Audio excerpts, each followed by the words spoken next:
ആകാശവാണി. നമസ്കാരം. പ്രാദേശിക വാർത്തകൾ വായിക്കുന്നത് അരവിന്ദ്.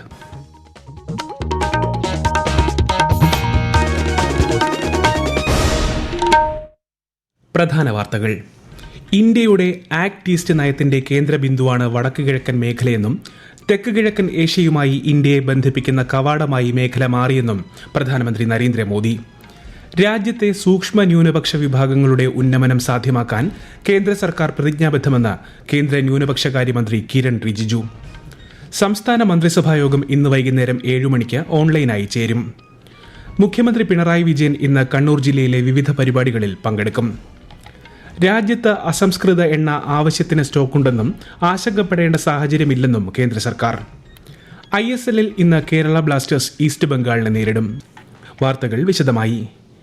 ഇന്ത്യയുടെ ആക്ട് ഈസ്റ്റ് നയത്തിന്റെ കേന്ദ്ര ബിന്ദുവാണ് വടക്ക് കിഴക്കൻ മേഖലയെന്നും ഇന്ത്യയെ തെക്ക് കിഴക്കൻ ഏഷ്യയുമായി ബന്ധിപ്പിക്കുന്ന കവാടമായി മേഖല മാറിയെന്നും പ്രധാനമന്ത്രി നരേന്ദ്രമോദി. കണക്ടിവിറ്റി മെച്ചപ്പെടുത്തുന്നതിനും കാർഷിക വിദ്യാഭ്യാസ ആവാസ വ്യവസ്ഥയെ ഉത്തേജിപ്പിക്കുന്നതിനും ലക്ഷ്യമിട്ടുള്ള പദ്ധതികൾക്ക് അസമിലെ സിൽച്ചറിൽ തുടക്കം കുറിച്ച് സംസാരിക്കുകയായിരുന്നു പ്രധാനമന്ത്രി. സിൽച്ചറിൽ 23,550 കോടി രൂപയുടെ വിവിധ വികസന പദ്ധതികളുടെ ശിലാസ്ഥാപനം പ്രധാനമന്ത്രി നിർവഹിച്ചു. 22,864 കോടി രൂപ ചിലവ് പ്രതീക്ഷിക്കുന്ന സിൽച്ചർ അതിവേഗ ഇടനാഴി, ടൗൺ ഫ്ളൈ ഓവർ, പഥാർകണ്ടി കാർഷിക കോളേജ് എന്നിവ പദ്ധതികളിൽ ഉൾപ്പെടുന്നു. പശ്ചിമബംഗാളിൽ 18,680 കോടി രൂപയുടെ വിവിധ വികസന പദ്ധതികളുടെ ഉദ്ഘാടനവും ശിലാസ്ഥാപനവും പ്രധാനമന്ത്രി നിർവഹിക്കും. 420 കിലോമീറ്ററിലധികം ദൈർഘ്യമുള്ള ദേശീയപാത പദ്ധതികൾ, ഹാൽദിയ ഡോക്ക് കോംപ്ലക്സിലെ നവീകരണ പ്രവർത്തനങ്ങൾ എന്നിവ ഇതിൽ ഉൾപ്പെടുന്നു. രാജ്യത്തെ സൂക്ഷ്മ ന്യൂനപക്ഷ വിഭാഗങ്ങളുടെ ഉന്നമനം സാധ്യമാക്കാൻ കേന്ദ്ര സർക്കാർ പ്രതിജ്ഞാബദ്ധമാണെന്ന് ന്യൂനപക്ഷകാര്യമന്ത്രി കിരൺ റിജിജു. ഇത് സംബന്ധിച്ച് BJP അധ്യക്ഷൻ രാജീവ് ചന്ദ്രശേഖർ നൽകിയ നിവേദനം പരിഗണനയിലാണെന്നും മന്ത്രി പറഞ്ഞു. ബന്ധപ്പെട്ട എല്ലാ വിഭാഗങ്ങളുമായും കേന്ദ്ര സർക്കാർ നിരന്തരം ആശയവിനിമയം നടത്തുമെന്നും ദുർബല വിഭാഗങ്ങൾക്ക് അർഹമായ ശ്രദ്ധ ലഭിക്കുന്നുണ്ടെന്ന് ഉറപ്പാക്കുമെന്നും മന്ത്രി അറിയിച്ചു. സംസ്ഥാന മന്ത്രിസഭായോഗം ഇന്നും ചേരും. വൈകുന്നേരം 7 മണിക്ക് ഓൺലൈനായാണ് യോഗം. ഇന്നലെ ചേർന്ന മന്ത്രിസഭായോഗത്തിൽ സിനിമാ നയം, പട്ടയഭൂമി ഉപയോഗം ഉൾപ്പെടെ നിരവധി വിഷയങ്ങളിൽ മന്ത്രിസഭ തീരുമാനം കൈക്കൊണ്ടിരുന്നു. ആരോഗ്യരംഗത്ത് കേരളം ലോകത്തിന് തന്നെ മാതൃകയാണെന്ന് മുഖ്യമന്ത്രി പിണറായി വിജയൻ. സംസ്ഥാന സർക്കാർ നടപ്പാക്കിയ ആർദ്രം പദ്ധതിയിലൂടെ വലിയ നേട്ടം ഉണ്ടാക്കാനായെന്നും മുഖ്യമന്ത്രി വ്യക്തമാക്കി. കണ്ണൂർ ഇരുവേരി സാമൂഹികാരോഗ്യ കേന്ദ്രത്തിന്റെ കെട്ടിടോദ്ഘാടനം നിർവഹിക്കുകയായിരുന്നു മുഖ്യമന്ത്രി. നബാർഡിന്റെയും സംസ്ഥാന സർക്കാരിന്റെയും സാമ്പത്തിക സഹായത്തോടെയാണ് പദ്ധതി നടപ്പിലാക്കിയത്.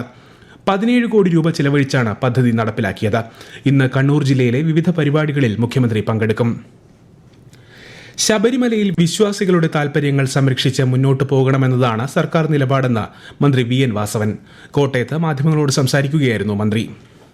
പ്രവേശനവുമായി ബന്ധപ്പെട്ട വിഷയങ്ങളിൽ തീരുമാനമെടുക്കേണ്ടത് ആചാരകാര്യങ്ങളിൽ പാണ്ഡിത്യമുള്ളവരും ഒപ്പം സാമൂഹ്യ പരിഷ്കർത്താക്കളും ഉൾപ്പെടെയുള്ള വിദഗ്ധ സമിതിയായിരിക്കണം അത് സംബന്ധിച്ച് അഭിപ്രായം രേഖപ്പെടുത്തേണ്ടതെന്നുള്ള അഭിപ്രായം 2007 സുപ്രീം കോടതി മുമ്പാകെ സംസ്ഥാന ഗവൺമെന്റ് കൊടുത്തിട്ടുണ്ട്. ആ കാര്യം നമ്മൾ കൂട്ടിച്ചേർക്കും.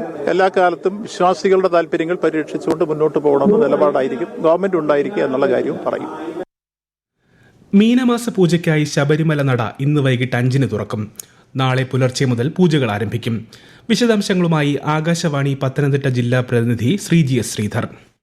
ഇന്ന് വൈകിട്ട് 5-ന് തന്ത്രി കണ്ഠര മഹേഷ് മോഹനരുടെ സാന്നിധ്യത്തിൽ മേൽശാന്തി ED പ്രസാദ് നമ്പൂതിരി നട തുറന്ന് ദീപം തെളിക്കും. തുടർന്ന് 18ാം പടി ഇറങ്ങി ആഴിയിൽ അഗ്നി പകരുന്നതോടെ 18ാം പടി കയറി ദർശനം നടത്താൻ തീർത്ഥാടകർക്ക് സാധിക്കും. ഇന്ന് പൂജകൾ ഒന്നും തന്നെ ഉണ്ടാവില്ല. മീനം 1 നാളെ രാവിലെ 5-ന് നട തുറന്നാൽ പൂജകൾ പൂർത്തിയാക്കി നടയടയ്ക്കുന്ന 19-ന് രാത്രി 10 വരെ വിശേഷാൽ പൂജകൾ ഉൾപ്പെടെയുള്ള എല്ലാ പൂജകളും നടക്കും. ആകാശവാണി തിരുവനന്തപുരം പ്രാദേശിക വാർത്താ വിഭാഗം അവതരിപ്പിക്കുന്ന പ്രത്യേക പരിപാടിയായ നല്ല വാർത്ത എല്ലാ ശനിയാഴ്ചയും വൈകുന്നേരം 6:40-ന് പ്രക്ഷേപണം ചെയ്യുന്നതാണ്. ഇന്ന് 6:30-ന്റെ പ്രാദേശിക വാർത്തകൾക്ക് ശേഷം നല്ല വാർത്ത കേൾക്കാം. ഈ വാർത്തകൾ ആകാശവാണിയിൽ നിന്ന്. ആകാശവാണി വാർത്തകളും വാർത്താ അധിഷ്ഠിത പരിപാടികളും all India radio news Thiruvananthapuram YouTube ചാനലിലും all India radio news Thiruvananthapuram Facebook പേജിലും AIR News _തിരുവനന്തപുരം ഇൻസ്റ്റഗ്രാം അക്കൌണ്ടിലും AIR News _TVM X ഹാൻഡിലും ലഭ്യമാണ്. ഹോർമുസ് കടലിടുക്കിലൂടെയുള്ള ഇന്ത്യൻ കപ്പലുകളുടെ സുരക്ഷിതമായ സഞ്ചാരത്തിനുള്ള നടപടികൾ ഉടൻ പ്രതീക്ഷിക്കാമെന്ന് ഇന്ത്യയിലെ ഇറാൻ അംബാസഡർ മുഹമ്മദ് ഫത്താലി. ഇന്ത്യ ഇറാന്റെ സുഹൃത്താണെന്ന് ന്യൂഡൽഹിയിൽ മാധ്യമങ്ങളോട് സംസാരിക്കവേ ഇറാൻ അംബാസഡർ വ്യക്തമാക്കി. മേഖലയിലെ സമാന താൽപര്യങ്ങൾ പങ്കിടുന്ന രാജ്യങ്ങളാണ് ഇന്ത്യയും ഇറാനുമെന്നും അദ്ദേഹം പറഞ്ഞു. രാജ്യത്തെ എല്ലാ റിഫൈനറികളും 100% ശേഷിയിൽ പ്രവർത്തിച്ചു വരികയാണെന്നും അസംസ്കൃത എണ്ണ ആവശ്യത്തിന് സ്റ്റോക്കുണ്ടെന്നും കേന്ദ്ര സർക്കാർ. വാഹനങ്ങളിൽ ഉപയോഗിക്കുന്ന PNG, CNG വിതരണം തടസ്സരഹിതമായി നടന്നുവരുന്നു. LPG സംബന്ധിച്ച് ആശങ്കകളുണ്ടെങ്കിലും 25,000 വിതരണക്കാരിൽ ആരും സ്റ്റോക്ക് തീർന്നതായി റിപ്പോർട്ട് ചെയ്തിട്ടില്ല. പ്രതിദിനം ഏകദേശം 50 ലക്ഷം സിലിണ്ടറുകൾ വിതരണം ചെയ്തു വരുന്നു.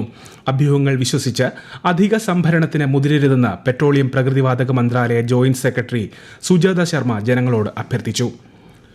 മലപ്പുറം കൊണ്ടോട്ടിയിൽ കരിഞ്ചന്തയിൽ ഗ്യാസ് വിൽപ്പന നടത്തിയ LPG പമ്പുടമയെ പോലീസ് വിളിപ്പിച്ചു. കോട്ടുക്കര LPG പമ്പിൽ നിന്നാണ് വീടുകൾക്കും ഹോട്ടലുകൾക്കും ഗ്യാസ് നൽകിയത്.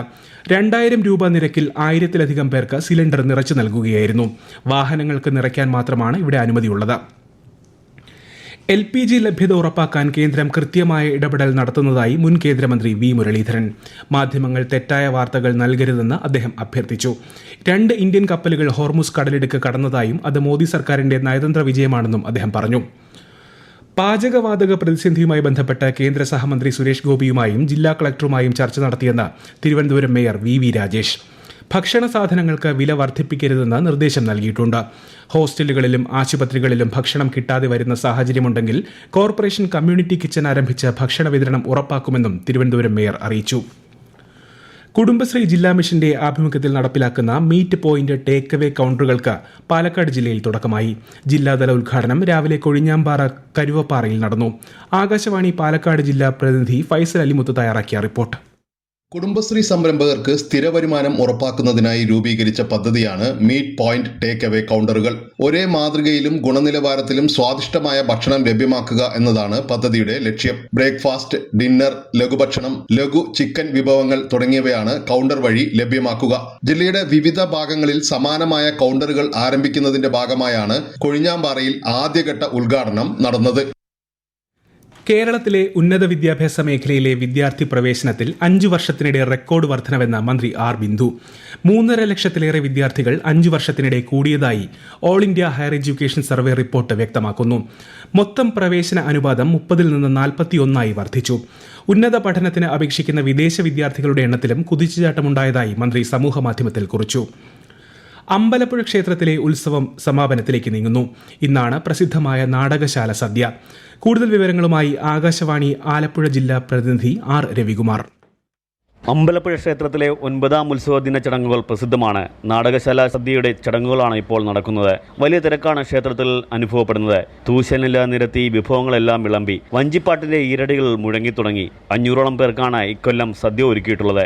ഇന്ന് വൈകിട്ട് 5-നും 6:30-ക്കും വേലകളെയും നടക്കും. രാത്രി 12-നാണ് പള്ളിവേട്ട നടക്കുന്നത്. ഇക്കൊല്ലത്തെ ഉത്സവം നാളെ സമാപിക്കും. ISLൽ ഇന്ന് കേരള ബ്ലാസ്റ്റേഴ്സ് ഈസ്റ്റ് ബംഗാൾ പോരാട്ടം. കൊൽക്കത്തയിലെ സോൾട്ട് ലേക്ക് സ്റ്റേഡിയത്തിൽ വൈകുന്നേരം 5 മണിക്കാണ് മത്സരം. 7:30 നടക്കുന്ന രണ്ടാം മത്സരത്തിൽ ബംഗളൂരു മോഹൻ ബഗാനെ നേരിടും. FIH hockey world cup qualifier ഫൈനലിൽ ഇന്ത്യൻ വനിതകൾ ഇന്ന് ഇംഗ്ലണ്ടിനെ നേരിടും. വൈകുന്നേരം 7:30 ഹൈദരാബാദിലെ GMC ബാലയോഗി ഹോക്കി സ്റ്റേഡിയത്തിലാണ് മത്സരം. തിരുവനന്തപുരം വാമനപുരം മണ്ഡലത്തിലെ ആനാട്, നന്ദിയോട്, കുറുപുഴ, പാലോട് പഞ്ചായത്തുകൾക്ക് വേണ്ടി പൂർത്തിയാക്കിയ സമഗ്ര കുടിവെള്ള പദ്ധതിയുടെ ഉദ്ഘാടനം ഇന്ന് മന്ത്രി റോഷി അഗസ്റ്റിൻ നിർവഹിക്കും. പാലോട്, നന്ദിയോട് വൈകിട്ട് 4 മണിക്കാണ് പരിപാടി. പമ്പ് ഹൌസ്, ജലശുദ്ധീകരണശാലകൾ, ജലസംഭരണികൾ എന്നിവ ഉൾപ്പെടുന്നതാണ് പദ്ധതി. സംസ്ഥാനത്ത് വിവിധ ജില്ലകളിൽ ഇന്ന് താപനില ഉയരാൻ സാധ്യതയുണ്ടെന്ന് കേന്ദ്ര കാലാവസ്ഥാ വകുപ്പ്.